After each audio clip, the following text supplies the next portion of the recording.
Was there any particular finding about those 200 people? We were sabotaged from pursuing the investigation. But those who did investigate, we did find money. Sir, in a recent interview, you have also mentioned that you discovered an account, a company account, where $1 billion transaction was made from Saudi Arabia in the summer of 2016. And you indicated this account to a general of Pakistan, then again in October 2018 to Shahzad Akbar. Who was that general? I don't know. I just reported it immediately to Pakistani authorities. I reported it immediately to the Pakistani authorities. Immediately. You said you met a Pakistani general and informed him. Who was that general? I don't know his name. He wouldn't give me his name. They simply telephoned me and said, there's a delegation here, etc. And one of the delegation wishes to speak with you. And I said, fine. And I met him. And he who is the beneficial owner of this $1 billion? He had copies of all the documents that could establish his credentials.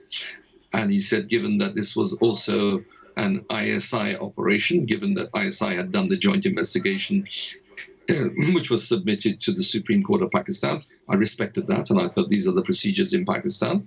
That's just fine, and I respect the fact that he didn't want his name to be known, as long as he had the authority and the credentials. And the credentials were copies of my own documents, which had been submitted to Pakistan through their lawyers. Did you, Mr. Musavi, did you share this information with Mr. Shahzad Akbar as well? Shahzad Akbar has that information through his lawyers. I didn't give it to him. I gave it to him by his lawyers. My lawyers, within 15 minutes of that meeting, let the lawyers of Pakistan know that there had been a corrupt attempt at bribing me, had been a corrupt attempt at suborning me, and shake me down with the prospect of a new contract where they would want to take a percentage. And I walked out, paid my own bill, and I refused the general's coffee. It's not my usual style to agree to a guest who arrives in my city. I usually at least invite them for a coffee.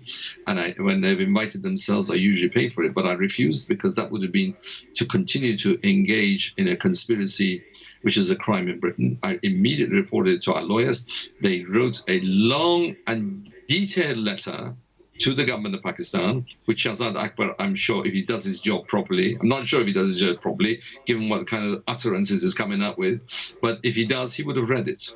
The evidence is there.